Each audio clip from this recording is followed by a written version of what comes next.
I Hello. hope everything works with this new laptop. Okay, I think we're live. Let me Cool. just double check. Yeah, So cool. okay, cool. Hello, everyone. We're back with our weekly kind of on-chain talks with Nate Alex. Hey, Nate, how are you? I'm good. To be here again. So, so basically, we're looking to obviously, like we've done this for a couple of weeks now, and we are looking for people to join into our live stream and like join into the conversations, not only in like comments and questions, but also actually like be like on the stream with us. So if you're interested and if you want to join our streams, just DM me or DM Nate, comment on this specific stream, and we can go from there. Cool. So I think like what I'll start with is asking my questions, and then we'll see what comes up from the people that are watching. But I think like we basically last week, just to have a bit of a recap, but last week we talked about smart contracts and low effort versus high effort NFTs. And then I wanted to start this week with questions about different types of tokens. So what are the different types of token standards and what differentiates them? Cool. So yeah, I guess starting off, I'm taking this question specifically for Ethereum, but because most of the chains have basically duplicated what they've already done here, even if they've called them something else. But the main token types are ERC20s, which are fungible tokens. And I don't know how deep in the woods to go on this one, but I guess the quick answer is ERC20s are fungible tokens. ERC721s are really the first NFT standard on NFTs. And a lot of people think of CryptoPunks as kind of being the first, but they are actually sort of a form of like a broken ERC20, I think is even how I've heard them describe it themselves. So before there was this standard, which was launched with CryptoKitties, which was the first ERC721. And really with the standard, that's what allowed people to kind of build up these platforms around these things. You have to have some sort of standardization to build these kind of infrastructure pieces, like say OpenSea. They define with CryptoKitties, they defined the standard, and they had so they defined the standard. They had like the token URI was part of the standard, and that's where the API would live for pointing to the data that OpenSea would then grab and push up to their website. And then ERC 1155 is another type of NFT that is really good at some things and really bad at some other things. Really, I think the main use case for them, and so like I wouldn't recommend, or this is my take anyways, I wouldn't think that like a high-end NFT makes a lot of sense on like an 1155 standard. They're sort of a hybrid fungible, non-fungible token type thing where there's you can mint 1,000 editions and it's super optimized to be able to do that, versus if you were minting 1,000 ERC 721s, you actually have to create them all individually and they all kind of live as separate things, versus 1155 being more like a I can't really think of a good way to explain it. It's like a fungible token with an image, I guess. And even on like OpenSea, the way it's represented, there's just one token and there's multiple owners of that token, and then it has sort of a liquid market of bids and asks on it. Mm-hmm. So I would say that maybe those are the three like core types: ERC20, ERC721, ERC1155, and maybe from fungible to non-fungible, it's 20, then 1155, and then 721. And then the CryptoPunks, I alluded to it earlier. They are sort of an ERC20 that was kind of hacked and kind of a broken ERC20, if you will. Okay, so you mentioned now fungible and non-fungible. what's the difference between fungible and non-fungible token? Fungible essentially just means that it can be traded with any other.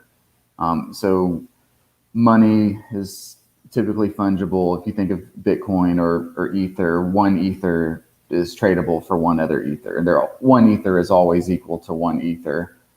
There is no really uniqueness in them. I mean, even like dollar bills in the real world, you could say, oh, well, they have serial numbers on them, so they're different. But from a value perspective, they're generally tradable one-to-one versus a non-fungible, which is going to be a unique asset. Although even in some cases, maybe it's less unique than, so like, again, with CryptoKitties, they have fancy cats that all look the same. And then maybe you say, well, those are exactly the same, but then the token ID is still different. And then maybe the underlying genetics aren't exactly the same. And you've got additions, and then somebody might say, well, that seems kind of fungible. And in some senses, there is some fungibility in NFTs. That's really, I think that falls into this whole floor concept that people have kind of settled on for the right naming convention. So like, with really any NFT that has a lot of supply or even not that much supply, there's generally this concept of these are the worst batch, and all of those are essentially worth the floor concept. So with CryptoPunks, the floor is 20 Ether. There's maybe 1,000 punks that are worth 20 Ether right now in the relative market. Just they're crappy and they're essentially tradable one-to-one, and nobody's really getting screwed out of that they would only sell if you needed to sell them immediately at the floor price.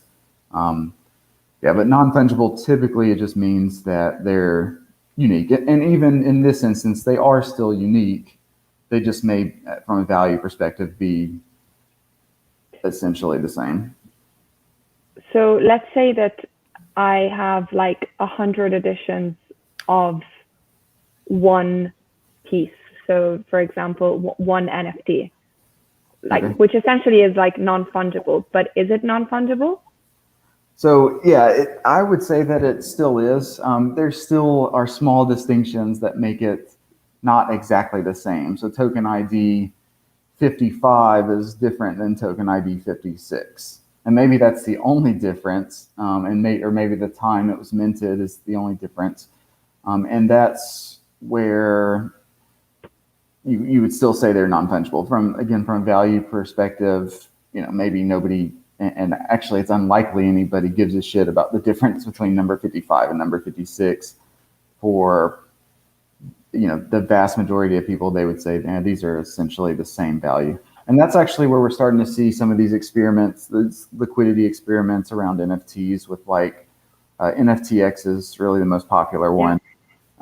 Wrap Gen Zeros was something that I did a couple years ago. That was not very popular, but it was a similar experiment.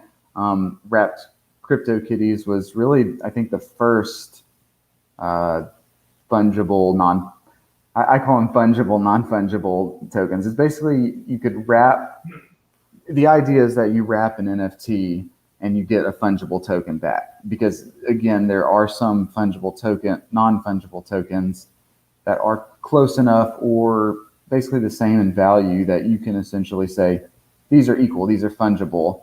And what you can do with that and why it's so powerful is that, for instance, let's just say CryptoPunks again. We talked about the floor punks. We said they're worth 20 Ether. That's what they sell for on the marketplace, just for example. And then what you could do if you had a bunch of these wrapped and they were turned into official ERC20 fungible tokens, now you can have a liquidity pool like on Uniswap, and people could come in and buy half of a CryptoPunk for 10 Ether. And then tomorrow they decided this isn't really for me. They can immediately sell it to a pool, and there's this instant liquidity versus an NFT market where the only way to buy is to buy an integer value of 1, and the only way to sell is to list it and have a buyer. Well, I say the only. There are other experiments where they're tied to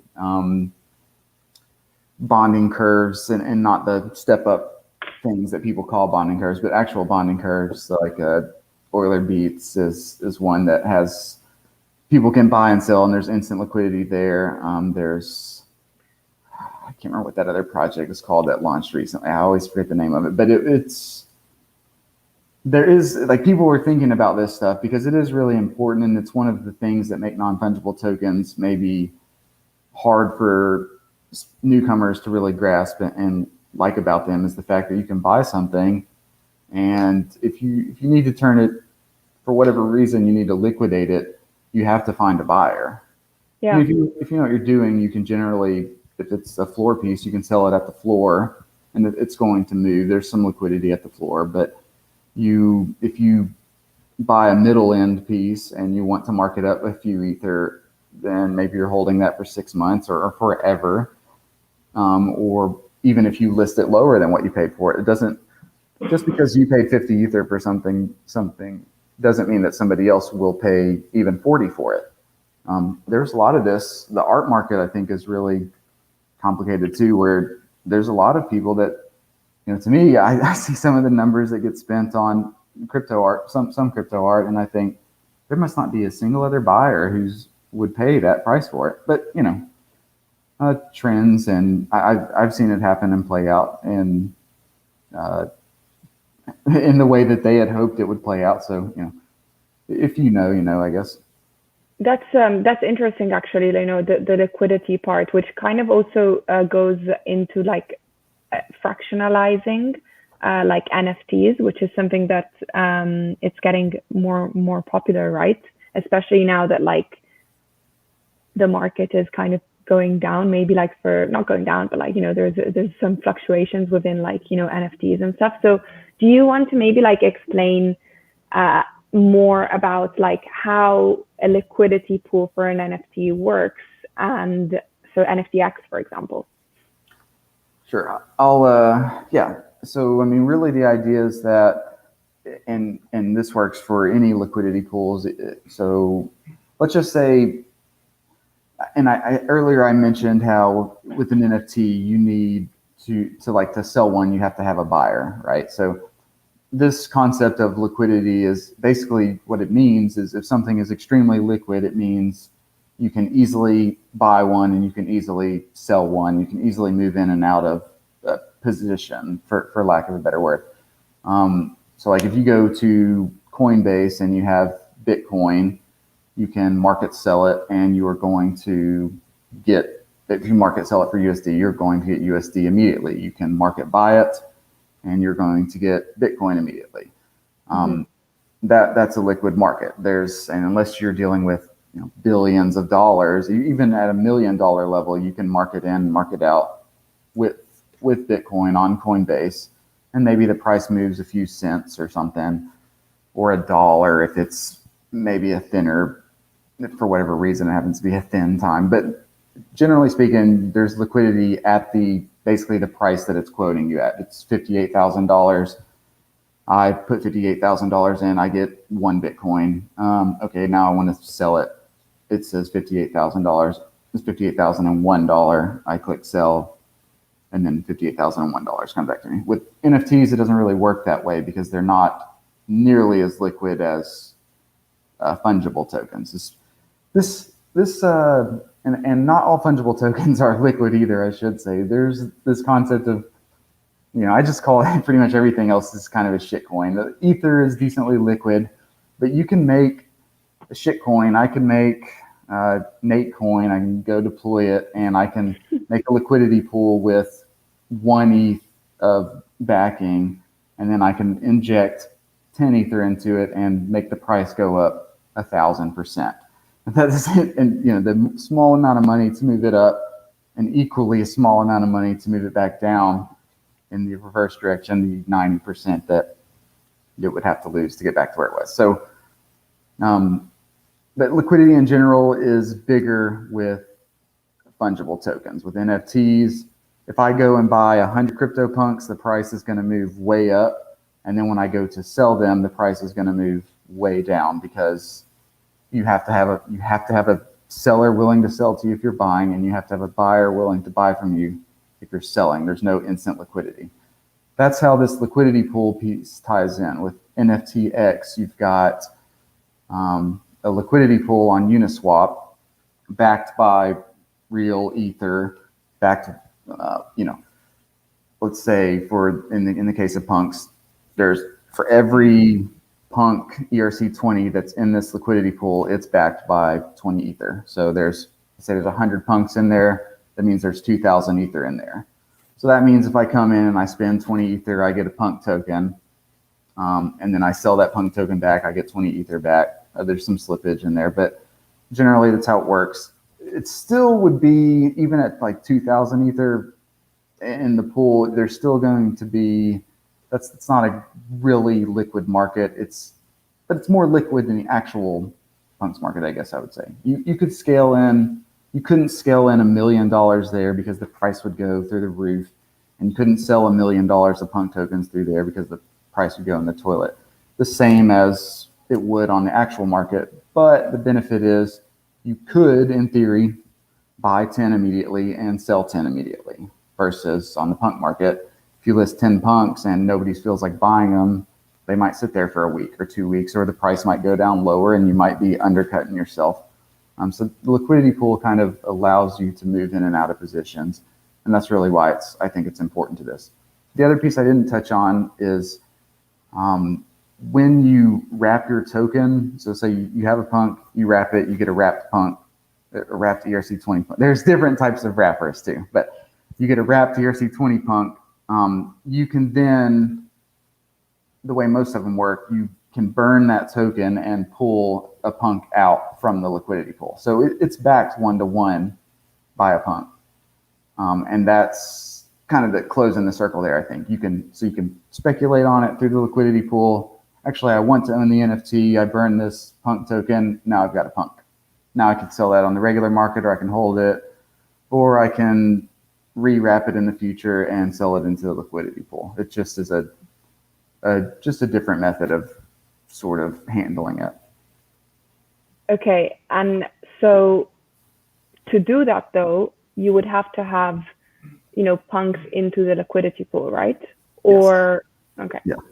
Yeah, and this is usually very like community led, and this is, I think, why.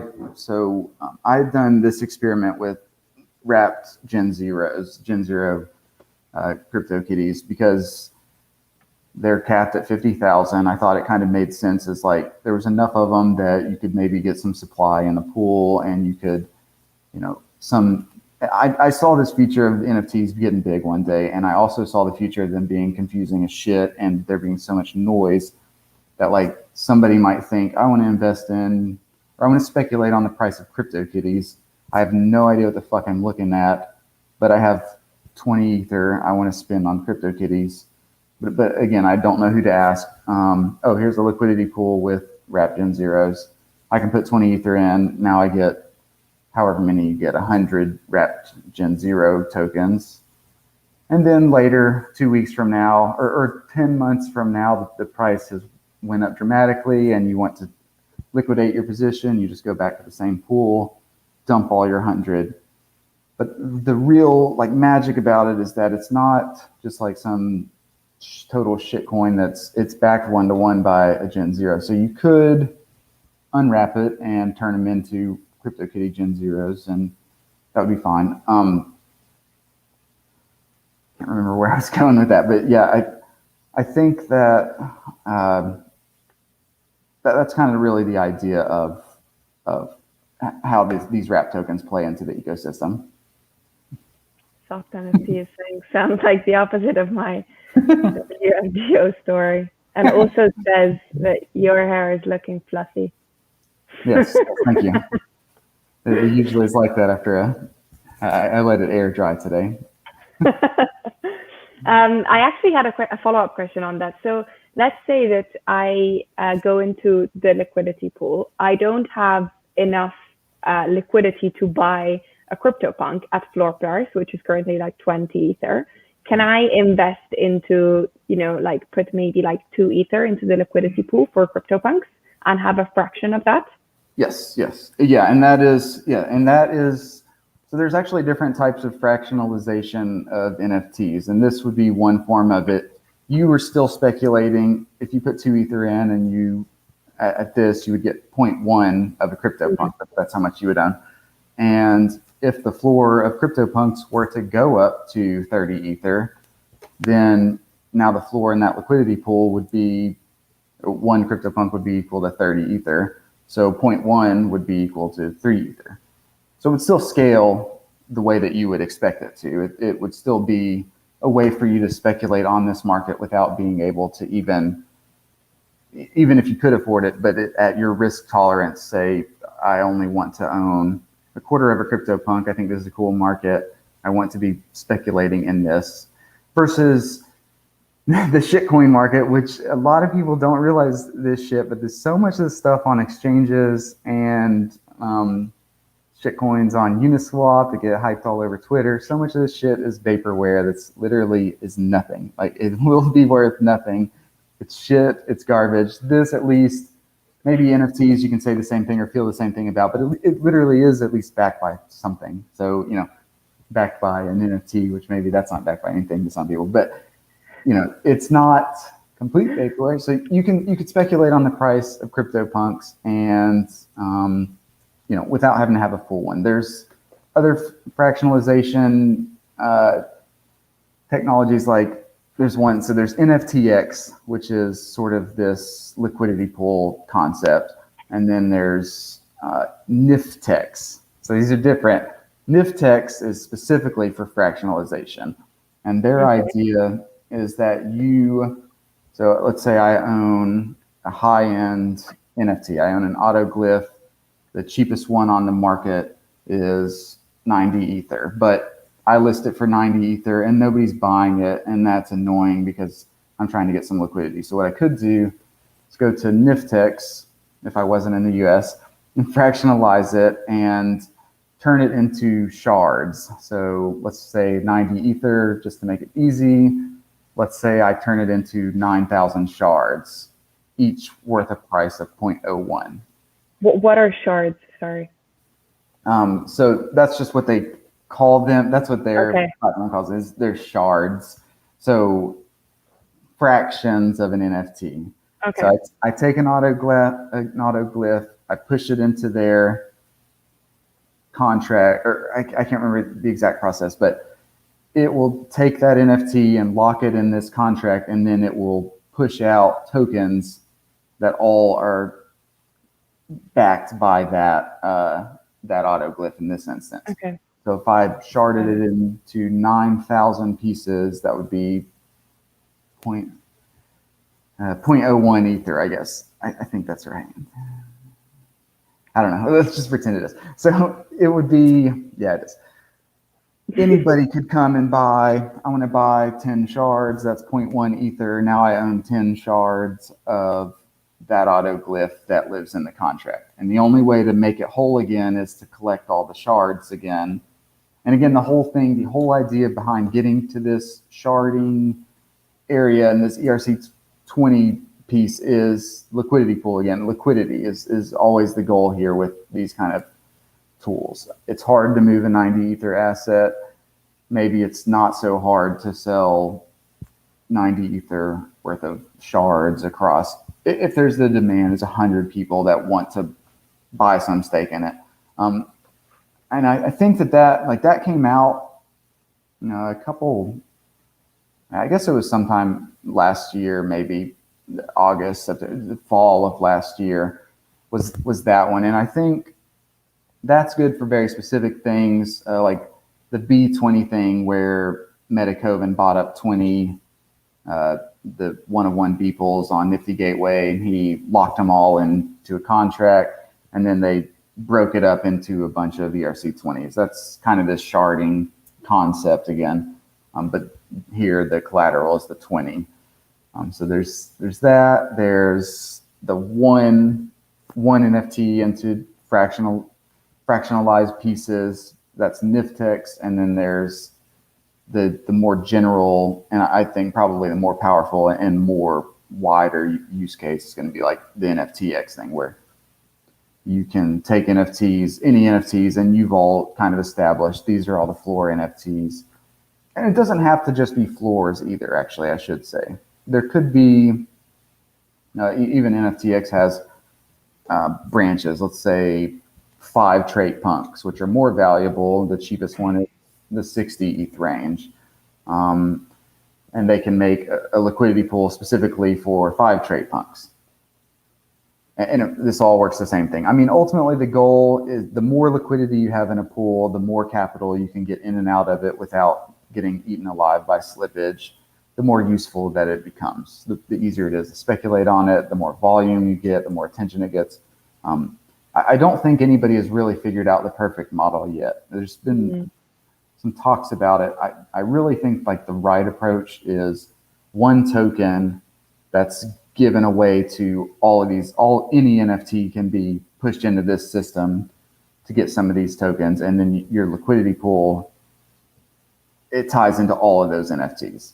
And it's very complex to get there, but I think that will be the end goal, is this sort of one master pool with tens of thousands of Ether of liquidity, all kinds of different NFTs in it. And they each would have to have different values, because a CryptoKitty isn't worth, a shit cat isn't worth the same as the CryptoPunk, which isn't worth the same as an autoglyph. But the system would have to know an autoglyph is worth approximately 4 punks or whatever. That would be sort of, that's the hard part really, is getting all the styles balanced.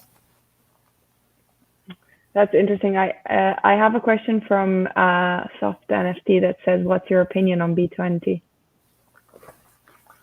So, politics aside, where you could say, they bought the whole supply and maybe inflated their own bags by doing that. Because it wasn't like, so with the B20 auctions on Nifty Gateway, they all went to Metacoven. He bought every single one of them. So you could say, oh, well, he just overpaid for all of them. That doesn't, just because the same thing I was saying earlier, just because you pay 50 Ether for something, or just because you pay $500,000 for something, that does not mean that somebody will pay even $400,000 for it. And this, in my opinion, at the time, now people, the Christie's auction, which was also Metacoven that bought that, but sort of his, I think that he's going to be regarded among top artists ever, I guess. So maybe his, now actually the pieces that sold on Nifty Gateway that are part of the B20 collection could be seen as maybe being cheap. People would probably pay more for them than he paid for them. So anyway, that was a long way to say, at the time, it looked like to me, maybe somebody overpaid for them, and then they took them all and they put them in a collection, and they said, well, I'm the one that defines value of this because I'm the one that bought them all. And then they sold the B20 to people. And these liquid markets have a way of their prices running way up. I think B20 hit like $25 or $26, and now it's down to like $5. And I won't speculate on the future of what it is, or I think it's a neat concept. But yeah, stuff like this is very hype driven. It's very easy if you have a lot of attention on a liquidity or on a token like this that doesn't have really an enormous market book. It doesn't take a few $1 million to move the price up 500%, which is pretty much exactly what happened. Again, you go to Bitcoin, you put $5 million in it, the price moves up $1. Not really a big deal, but you get to these smaller, as I won't call it a shitcoin, it is an experiment, I guess, but it doesn't take as much money to push it up, and at the same time, it doesn't take as much money to bring it back down from $26 to $5, and it lose 80%. So what are shitcoins and what aren't shitcoins? So I use the term very broadly. I pretty much call almost anything is a shitcoin, and because a lot of this shit is useless. People don't know this. You go on Twitter and people will be cash tagging 50 fucking coins, and almost every time, maybe one of them, if they happen to include Ether or Bitcoin, well, maybe one of them isn't, and the rest of them are vaporware or scams. So I call this the time machine problem. Like, these guys, they come up with this fucking crazy idea. I got a good idea. I'm gonna build a fucking time machine, and it will allow you to travel through time. And people say, wow, that's a really cool fucking idea. Here, we'll give you a shitload of money and we'll buy your ICO. And then the team goes, oh shit, we have to make a time machine. Like, a lot of crypto projects kind of are that. They are this sort of pretend, fake it till they make it, or fake it till they don't make it, and fake it until people just quit caring. And because after 4 years, people have, fuck this. I've written off that $1,000 that I invested 4 years ago, and that happens with a lot of coins that get momentum, because once you have thousands of people trading these, it's easy to the volume is high enough that the exchanges, they're not a vetting platform. They're not going to do they probably do a little due diligence, but if it's getting a lot of volume, that means, well, if this moves to our platform, I'm Binance, and I, put it on and it gets a lot of volume, that makes me money. So I don't really care what the project does. And there is a lot of that. So I think, generally speaking, if it sounds too good to be true, if it's like pie in the sky type ideas, or trying to apply blockchain in a way that maybe sounds cool, but is not really realistic or useful, that's like common shitcoin themes. I mean, there's a lot of I've been wrong about some. I've seen some that I thought were shit that have, showed me wrong. But I would say if you have to question if it is a shitcoin, it probably is. That's maybe the best way to put it. Now, Bitcoin, I wouldn't put in that category. Obviously, Ether has a lot of utility. I wouldn't put it in that category. Beyond that, it gets a little more hazy, but there are coins that are needed and they are essential to their own ecosystem. So then, okay, that, Soft NFT says Dodge is the ultimate shitcoin. It is actually. It's a meme. The creator hates it, but it's a fun meme, and it actually shows exactly what I'm talking about, where you don't need really any value proposition. You don't need anything for a coin to have its own value. It's just as the perception of, it's actually not even a perception of value. Like, it's not even that. Like, people know, the majority of people that buy Doge know that it's just a gambling casino coin, and when enough people buy it, and when the news narrative gets strong enough, and when Elon Musk tweets about it, it's going to go up, and then they'll sell it. And it's kind of like a casino. I mean, it's fun, and that's why people fuck with this stuff. But nobody is, or I don't think there's really anybody other than completely clueless noobs that would think Doge is really the future. I think it's funny that Elon Musk has talked about how maybe it could be one, and I think that's maybe just not a very good take, because it realistically, it's not. It's just as a fun, like, pump and dump coin that is, you buy it, and if you happen to time it right and get lucky, then, but nobody's going to use it as the real payment. And do you think that's something that can be applied to like NFTs as well, or NFT projects? So shit NFTs versus non-NFTs? Yeah, like, you mentioned that value is something, like something gives something value, right? And that kind of like pumps it up or pumps it down. And it's similar to, something that happens with NFTs as well, like especially, projects. So for example, everybody was talking about Hashmask, like the project went up, and now, nobody's really talking about it. And, you're left with a Hashmask and you don't really know what the value is anymore, right? Mm-hmm. So is that kind of something that you could compare with like shit coins, altcoins, whatever you want to call them? Yeah. I mean, I think, you could make that argument. And, the less visible or the less popular a project is, the more likely that liquidity is going to be shitty on it. And it means that it takes less cash injection to make a big move on the market and to get that quick hype cycle. But when a market gets pushed up 500% in 3 days, it can very easily collapse back 50%, because everybody who had hyped it up and bought the cheap supply and moved the price up is now liquidating, into a new generation of bag holders, I guess. I mean, NFTs, they have their own wave cycles. I don't think that necessarily means that they're dead projects or that they're shit. And it is hard to vet shit versus good projects. I mean, I still would, put hash masks in, given their reach and given their popularity, that I expect them in 2 years to still be maybe at a much lower volume trading.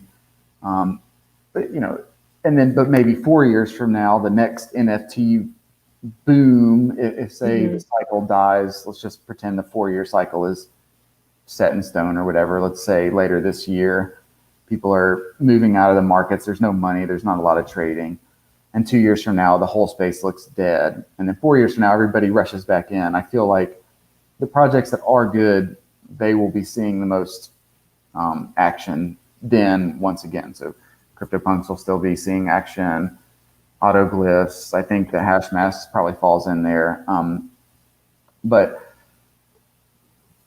as far as shitcoin, shit NFTs, I don't know necessarily which ones fall into place. But yeah, I think NFTs are a little bit different too, I guess, because at the very lowest level, they provided you with something, I guess. I mean, there is, there's an NFT there, at least there is some artwork or something attached to it, versus a shitcoin, which can literally be just nothing. Like, people don't know how easy it is to launch your own shitcoin.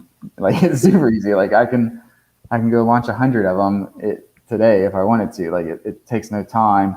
And then I write my fancy white paper about this one's for time machines and this one's for going to Mars, and like that's what all these shitcoins are going to do and that's that kind of happens, except maybe on a less exaggerated level. But and you were talking about before about fractionalization of NFTs, and I guess like obviously you've been in the space for a long time, so you've gone through like bear markets and obviously now like a bull market. So this fractionalization of NFTs and kind of building this liquidity pool, will that help if we approach a bear market? Well, it will. I guess it depends on what you mean by will it help. Will it make the price go up? No. Yeah. I mean, a bear market, just if you think about them in the most general sense, a bull market is when more and more people, maybe even at an exponential rate, are coming in and spending money and moving money. And so you have a lot of volume, you have a lot of, in this case, outside money, US dollars coming into this ecosystem, buying NFTs, buying crypto. In a bear market, you have pretty much the opposite of that, where people are taking crypto, turning it into US dollars. That puts pressure, obviously, on all coins, all of their, just because you have a pool, yes, you can instantly liquidate. So it's good in that sense, versus what has happened, and I've seen it happen before, is liquidity just drying up to zero. This happens in NFTs a lot more dramatically than it does in something like Bitcoin, obviously. I mean, every day for the next, forever, you can market sell $1 million of Bitcoin and you will get basically $1 million back with basically no slippage. In NFTs, what happens is the liquidity dries up, especially if there's no liquidity pool that kind of sets the floor. So there is no liquidity pool. The liquidity dries up and you need to sell immediately. You list your price. There's somebody else that needs to sell immediately.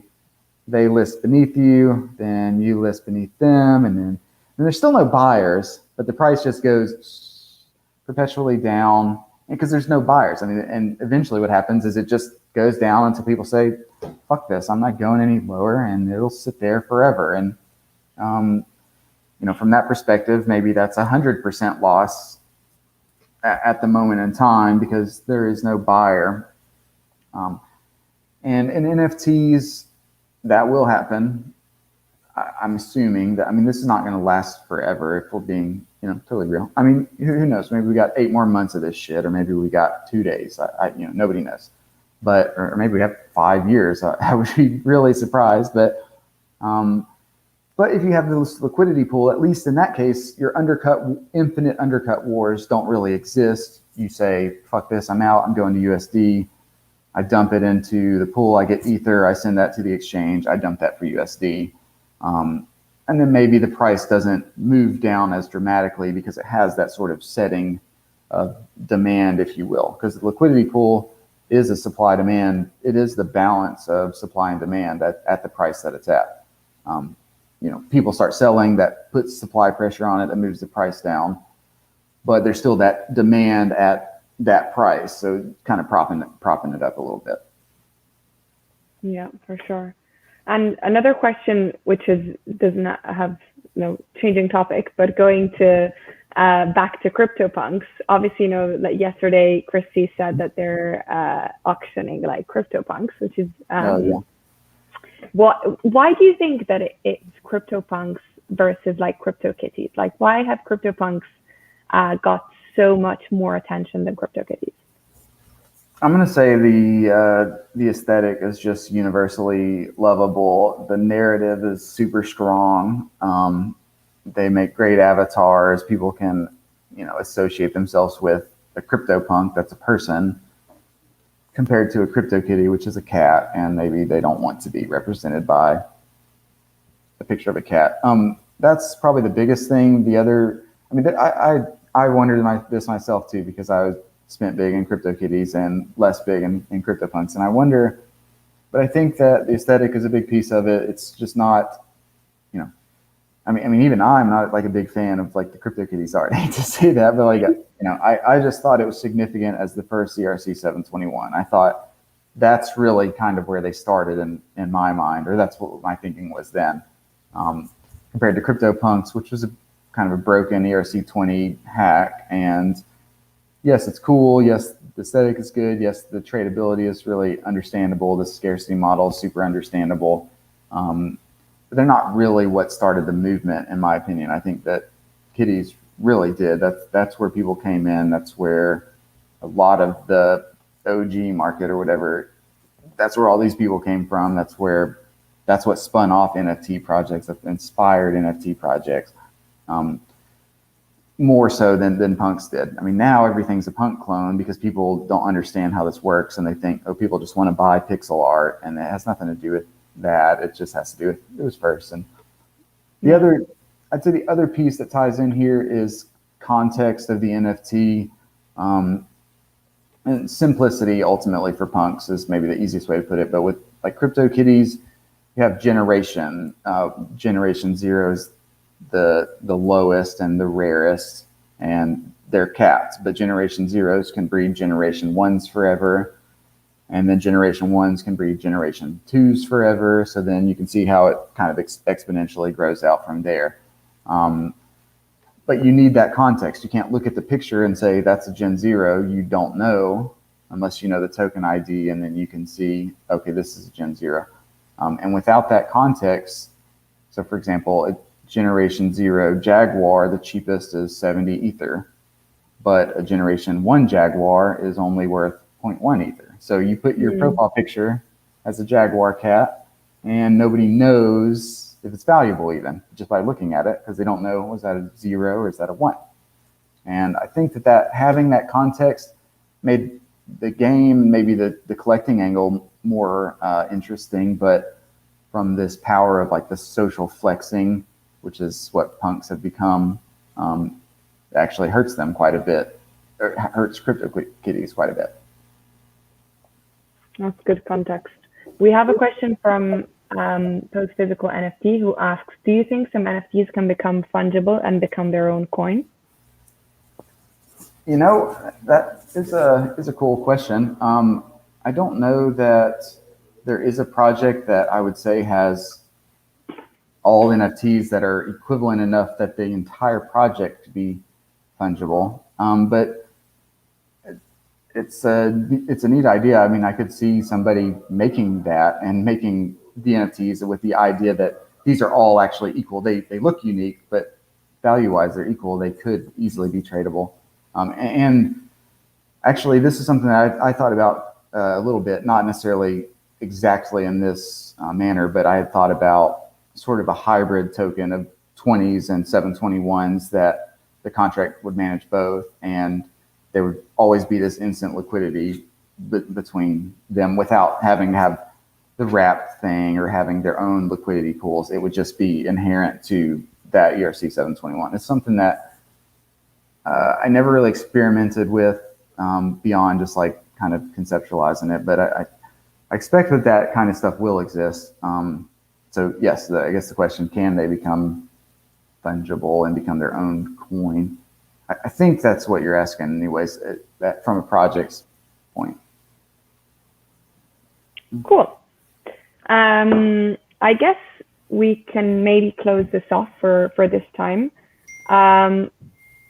Oh, actually, I did have one more question, if we have time. That just came up, but that I actually had from last time and I didn't ask you, so I need to ask it now. How long does it take to actually develop a smart contract? It depends on, I guess, your skill level. It depends on how many unique things you're trying to bring to the table and how much testing you're going to do on those things. There's a variety of factors. So for me, depending on how complex I'm trying to do something, I mean, I can make a contract in a day, but it probably isn't going to be anything spectacular. It's probably going to be mostly generic ERC 721 stuff, and then probably nothing. This is where you get those low effort kind of shit clones. They literally take contracts, they take all the code, which is open source. You can go to Etherscan and literally steal all the code, paste it in, change some variable names, like anybody who's ever had a college coding course has probably seen people do. And that's a 1-day job or 2-day job or whatever. If you're exploring things that haven't been done, it can vary. It just depends. It can take weeks, months, it can take a year. It's a really wide range. So from 1 day to years. Cool. Okay. Well, I think for this week, we'll close it up here and we'll pick it back up next Friday. So again, if anybody wants to hop in, just feel free to send either me or Nate a DM and we'll have you on and chat more about cool things on chain. Cool. Thanks so much. See ya.